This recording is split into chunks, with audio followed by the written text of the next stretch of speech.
अस्सलामुअलैकुम to everyone. I hope कि आप सब बिल्कुल खैरियत से हैं और मैं हूं आपका मेज़बान मोहम्मद बिलाल और आपको एमबीए मैथमेटिकल सोसाइटी में खुश आमदीद कहता हूं। आज की इस वीडियो का टॉपिक आपकी स्क्रीन के ऊपर डिस्प्ले किया जा रहा है कि how the roots and the coefficients of quadratic equation are interrelated. के जो रूट्स हैं ना क्वाड्रेटिक इक्वेशन के, ये जो रूट्स की बात की जा रही है, ठीक है, एंड कोएफिशिएंट्स। क्वाड्रेटिक इक्वेशन में कोएफिशिएंट्स और रूट्स, किसी भी इक्वेशन के जो रूट्स हैं और कोएफिशिएंट्स हैं उनका आपस में क्या ताल्लुक है, आज हम इसको डिस्कस करेंगे इंशाल्लाह। और जो रूट्स हैं उसका सम और उसके प्रोडक्ट के रेफरेंस से इनका रिलेशन निकालेंगे। तो आइए चलते हैं जी क्वेश्चन की सिंप्लीफिकेशन की तरफ। आपसे यही रिक्वेस्ट है कि वीडियो को एंड तक ज़रूर देखिएगा ताकि इसमें जो भी प्रॉब्लम्स हैं वो आपकी क्लियर हो सके। आप सब लोग जानते हैं कि क्वाड्रेटिक इक्वेशन जो है उसकी स्टैंडर्ड फॉर्म क्या है। Standard form of the quadratic equation,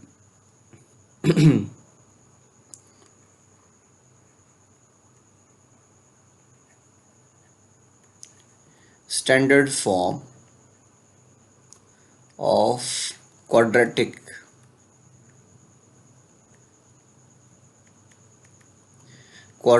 equation is, देखिए जी, आप सब लोग ऑलरेडी फेमिलियर हैं इस चीज़ से कि क्वाड्रेटिक इक्वेशन क्या होती है। A x square plus B x plus C equal to zero. और स्टूडेंट्स यहाँ पे ये चीज़ याद रखनी है कि A is not equal to zero.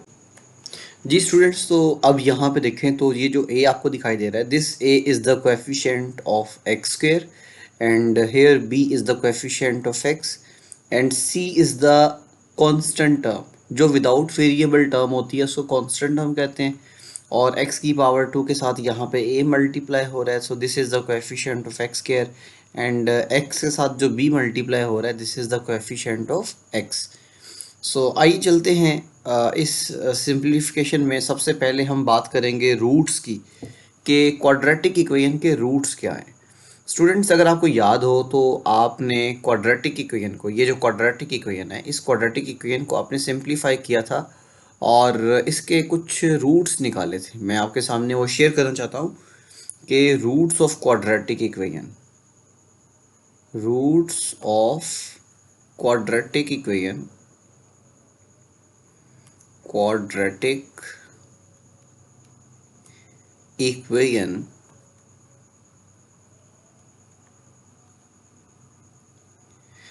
Roots of quadratic equation are.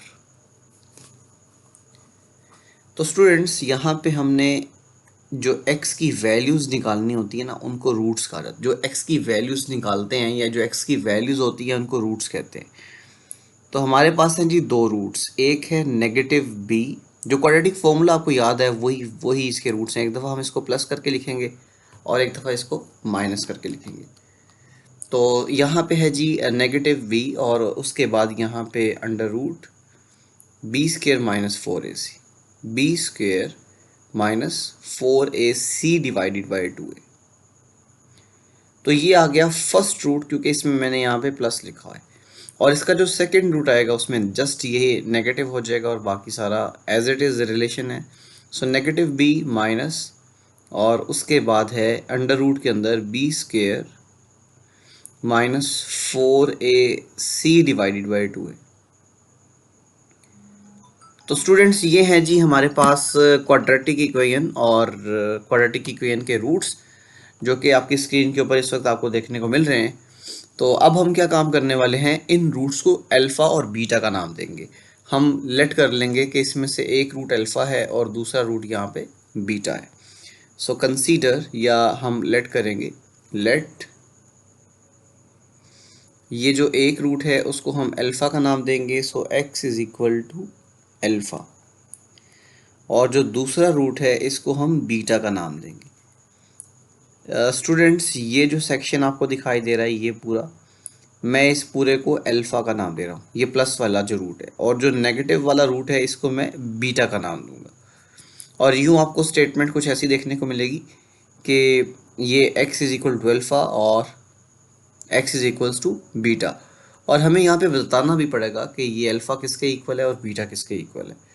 सो यूँ आपको अल्फ़ा की वैल्यू मिल गई नेगेटिव b प्लस उसके बाद radical sign of b square minus 4ac divided by 2a। ये अल्फ़ा की वैल्यू आ गई। और बीटा की वैल्यू आपको जो यहाँ से देखने को मिलेगी, so beta is equal to negative b minus, और यहाँ पे आएगा under root b square minus 4ac divided by 2a। तो स्टूडेंट्स हमने क्या काम किया, जस्ट जो क्वाड्रेटिक इक्वेशन के रूट्स थे उसमें एक अल्फ़ा कह दिया और दूसरे वाले को बीटा कह दिया। अब हमने इनका सम निकालना है, यानी कि ये रूट अल्फ़ा है, ये रूट बीटा है। अब हम इनका सम निकालेंगे। और सम कैसे निकालते हैं आप सब लोग जानते हैं, सम का मतलब होता है ऐड करना। तो यहाँ पे हम लिखेंगे number 1 is the sum of roots. Number 1 पे हम निकालेंगे sum of roots. Sum of roots का मतलब ये है अल्फ़ा और बीटा का सम। तो आइए चलते हैं, सबसे पहले हम अल्फ़ा लिखेंगे, फिर बीटा लिखेंगे, फिर दरमियान में इनको एडिशन के रेफरेंस से ऐड करेंगे। So alpha plus beta is equal to, ये आ गई अल्फ़ा की वैल्यू, दरमियान में एडिशन का साइन, और ये आ गई बीटा की वैल्यू। सो यहाँ पे नेगेटिव भी आ जाएगा, प्लस रेडिकल साइन के बाद यहाँ पे b square minus 4ac, b square minus 4ac divided by 2a, और यहाँ पे माइनस बी माइनस और अंडर रूट के अंदर आपको b square minus 4ac divided by 2a देखने को मिलेगा। स्टूडेंट्स आप ये बात याद रखें कि जब भी दो फ्रैक्शंस के दरमियान एडिशन, ये देखें यहाँ पे एडिशन का साइन है, जब भी दो फ्रैक्शंस के दरमियान एडिशन या सब्ट्रैक्शन आती है तो हम एलसीएम लेते हैं। और एलसीएम में एक रूल ये भी है कि अगर डिनोमिनेटर सेम हो जाए, यानी कि यहाँ पे भी 2a पड़ा हुआ है, यहाँ पे भी 2 है, डिनोमिनेटर नीचे वाली वैल्यूज जो सेम हो जाए तो उनको कॉमन एक ही दफ़ा लिख लिया जाता है। सो अब हम इसका एलसीएम लेंगे। तो स्टूडेंट्स हमें क्या काम करना है, हमें इसके एलसीएम में 2a को कॉमन निकालना है। तो यहाँ से हम लिखेंगे 2a, कॉमन निकाल लिया, और ऊपर आपको नेगेटिव b मिल जाएगा, प्लस फिर यहाँ पे अंडर रूट और b square minus 4ac as it is, b square minus 4ac। फिर ये प्लस है ना, बाहर प्लस पड़ा हुआ है, तो इन साइंस में कोई चेंजिंग नहीं आएगी, ये एज इट इज़ आ जाएगा माइनस बी माइनस और उसके बाद b square minus 4ac। Okay students, तो अब हमने क्या काम करना है, इसमें सिंप्लीफिकेशन करनी है, यानी जो सिमिलर टर्म्स हैं उनको मर्ज कर देना है, ऐड कर देना है, और जो सिमिलर टर्म्स हैं साइन ऑपोजिट है उनको हमने कैंसिल करना है। ये पड़ा हुआ है plus B square minus 4ac का स्क्वायर रूट, और ये पड़ा हुआ है minus B square minus 4ac का स्क्वायर रूट। ये दोनों वैल्यूज़ क्या हैं, सेम है, बट इनके साइन ऑपोजिट होने की वजह से इनको कैंसिल करेंगे। और उसके बाद ये नेगेटिव b आ जाएगा, फिर नेगेटिव b आ जाएगा, जो रिमेनिंग एलिमेंट्स हैं वो मैंने यहाँ पे मेंशन कर दिए, और डिनोमिनेटर में 2a आ जाएगा। अब स्टूडेंट्स आप ये देखें, नेगेटिव b और नेगेटिव b दोनों क्या हो जाएंगे, दोनों को ऐड कर दिया, सो नेगेटिव 2b बन जाएगा, और डिनोमिनेटर में 2a पड़ा हुआ है, और यूँ आपको अल्फ़ा प्लस बीटा की जो वैल्यू है वो इस तरह -2b डिवाइडेड बाई 2a मिल जाएगी। अब ये 2 को भी 2 से आप कैंसिल कर दें, तो फर्दर सिंप्लीफिकेशन से जो आपको रिजल्ट देखने को मिलेगा वो negative b divided by a देखने को मिलेगा। ये है अल्फ़ा प्लस बीटा की वैल्यू। और स्टूडेंट्स यहाँ पे मैं आपको क्लियर भी कर दूँ, हम ऊपर मेंशन कर चुके थे कि b क्या चीज़ है, b इज़ द कोएफिशिएंट, ये नेगेटिव एज इट इज़ आ जाएगा, और b is the coefficient of x, b is the coefficient of x, और नीचे a पड़ा हुआ है, सो a is the coefficient of x square, a is the coefficient of x square. अच्छा जी, ये तो हमारा सम फाइंड कर लिया हम लोगों ने, जो कि alpha plus beta is equal to किसके इक्वल है, negative b divided by a के इक्वल है। जहाँ जहाँ हमें सम फाइंड करना पड़ेगा तो हम यहाँ पे negative b divided by a वाला रिलेशन लगाएंगे।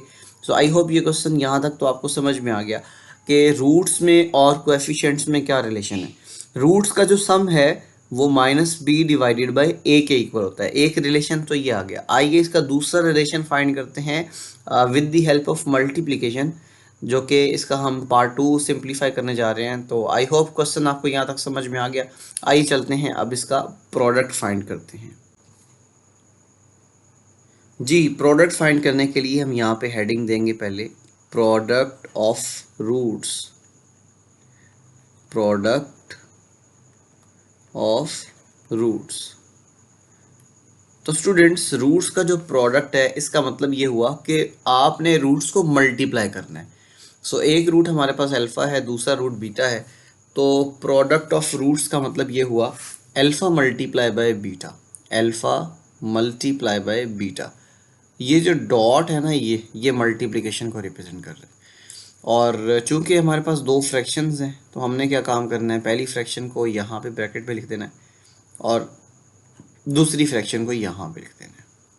ठीक है जी। फर्स्ट फ्रैक्शन में है नेगेटिव बी प्लस, और अंडर रूट के अंदर आपको देखने को मिलेगा b square minus 4ac divided by 2a, और यहाँ पे नेगेटिव बी माइनस, और यहाँ पे आपको अंडर रूट के अंदर b square minus 4ac divided by 2a देखने को मिलेगा। अब स्टूडेंट्स, चूँकि ये मल्टीप्लाई हो रहे हैं तो आप सब लोग जानते हैं कि जब दो फ्रैक्शंस मल्टीप्लाई होती हैं तो न्यूमरेटर को न्यूमरेटर से मल्टीप्लाई करते हैं और डिनोमिनेटर को डिनोमिनेटर से। तो हमने 2a को 2a से मल्टीप्लाई किया, तो आफ्टर मल्टीप्लिकेशन जब आप देखें 2a को 2 से मल्टीप्लाई करेंगे तो ये 4a स्क्वायर बन जाएगा। ये बन गया 4a स्क्वायर। ठीक है, जब 2a को 2a से मल्टीप्लाई, मतलब नीचे वाली वैल्यू को नीचे वाली वैल्यू से मल्टीप्लाई किया तो 4 स्क्वायर। अब हमने ऊपर वाली वैल्यूज़ को मल्टीप्लाई करना है, इन दोनों को आपस में मल्टीप्लाई करना है। लेकिन एक बात याद रहे कि ऊपर लगेगा फॉर्मूला। ठीक है, ये सारी वैल्यू मैं आपको क्लियर भी कर देता हूँ। इस वक्त ये जो है ये फर्स्ट टर्म है और ये जो है वो सेकेंड टर्म है, और इसी में यहाँ पे भी ये फर्स्ट टर्म है और दरमियान में नेगेटिव साइन है, और ये सेकेंड टर्म है और दरमियान में देखें ये डॉट का मतलब है मल्टीप्लिकेशन। तो a plus b into a minus b. ठीक है, सेम वैल्यूज़ है, यहाँ पे a की जगह माइनस बी है और यहाँ पर भी माइनस बी है, और इधर b जो सेकंड एलिमेंट है वो radical sign of b square minus 4ac है, और यहाँ पर भी under root b square minus 4ac है। तो ये फॉर्मूला एक जानते हैं आप लोग, आइडेंटिटी है a minus b into a plus b is equal to a square minus b square. और स्टूडेंट्स, यूँ हमने क्या काम करना है, यहाँ पे नेगेटिव बी का स्क्वायर कर देना है और फिर दरमियान में नेगेटिव साइन, और यहाँ पे under root b square minus 4ac का स्क्वायर कर देना है। हमने क्या किया, यहाँ पे एक आइडेंटिटी यूज़ की है, उसको हम यहाँ पे सिंप्लीफिकेशन के लिए इस्तेमाल कर रहे हैं। अब ये देखो नेगेटिव टर्म है, नेगेटिव टर्म की पावर इवन है तो आंसर विल बी पॉजिटिव। तो यहाँ पे बी स्क्वायर आ जाएगा, फिर ये नेगेटिव साइन आ जाएगा, और ये स्क्वायर स्क्वायर रूट से कैंसिल होने के बाद बी स्क्वायर माइनस 4ac आ जाएगा, और डिनोमिनेटर में 4 times a square as it is रहेगा। अच्छा जी स्टूडेंट्स, तो अब आपने क्या काम करना है, अब आपने ये नेगेटिव साइन को इससे मल्टीप्लाई करना है, मतलब ये पॉजिटिव वैल्यू है, जब इस नेगेटिव को इससे मल्टीप्लाई करेंगे तो ये आपको नेगेटिव ही रिजल्ट देखने को मिलेगा। जी, अब हम क्या काम करने वाले हैं, अब हमने यहाँ पे बी स्क्वायर लिख दिया, ये माइनस बी स्क्वायर आ जाएगा, और जब इस माइनस को इस सेकंड टर्म से मल्टीप्लाई करेंगे तो माइनस माइनस प्लस हो जाएगा, और ये 4ac हो जाएगा, और डिनोमिनेटर में आपको यहाँ से 4a स्क्वायर देखने को मिलेगा। ये बी स्क्वायर से कैंसिल हो गया, और यूँ आपको जो अल्फ़ा बीटा की वैल्यू है वो इस तरह 4ac divided by 4a square मिल जाएगी, 4ac divided bye 4a square. अब स्टूडेंट्स, चूँकि ये 4a स्क्वायर है तो आप इसको यूँ भी लिख सकते हो 4ac divided bye 4a multiply by a। तो ये 4a से कैंसिल हो जाएगा और c डिवाइडेड बाय a देखने को मिलेगा, जो कि प्रोडक्ट ऑफ द रूट्स के इक्वल है। अब हमने ऊपर मेंशन भी किया हुआ था, c क्या है, c is the constant term,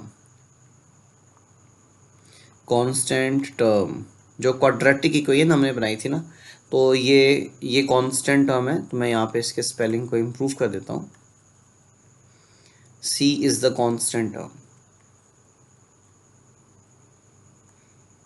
और डिनोमिनेटर में जो आपको ए मिलेगा, this is the coefficient of x square. तो आई होप आपको ये चीज़ें समझ में आ गई कि रूट्स जो हैं क्वाड्रेटिक इक्वेशन के और जो इसके कोएफिशिएंट्स हैं उनमें आपस में क्या रिलेशन है, कि क्या उसमें ताल्लुक़ है। तो आई होप ये चीज़ें आपको समझ में आ गई, जिसमें हमने दो चीज़ें प्रूव की हैं, दो चीज़ें हमने देखी हैं कि रूट्स का जो सम है, यानी कि सम ऑफ द रूट्स जो आया वो नेगेटिव बी डिवाइडेड बाय ए के इक्वल आया, और जो प्रोडक्ट अल्फ़ा इंटू बीटा आया वो सी डिवाइडेड बाय ए आया। तो आई होप ये आज की वीडियो आपके लिए काफ़ी इंटरेस्टिंग रही है और इसमें आपको काफ़ी कुछ सीखने को मिला है। इंशाल्लाह नेक्स्ट वीडियो में भी हम इसी तरह एक नए टॉपिक के ऊपर बात करेंगे। जो स्टूडेंट्स हमारे चैनल के ऊपर नए हैं, चैनल को सब्सक्राइब ज़रूर कर लें, साथ में बेल आइकन को ज़रूर प्रेस कर लें ताकि न्यू वीडियो की जो नोटिफिकेशन है वो आप तक ईजीली पहुंच सके। और मुझे अपनी दुआओं में याद रखिएगा। आप कमेंट सेक्शन में कोई भी सवाल हो, किसी भी क्वेश्चन को आप मेंशन कर सकते हैं, किसी भी बुक से, इंशाल्लाह मैं उसके ऊपर भी वीडियो बनाऊंगा। और कहीं पे कोई पॉइंट क्लियर ना हो तो उसको लाजमी मेंशन कीजिएगा, उसको फिर डिस्कस किया जाएगा। और दुआ में याद रखिएगा। इंशाल्लाह फिर मुलाकात होगी। अल्लाह हाफिज़।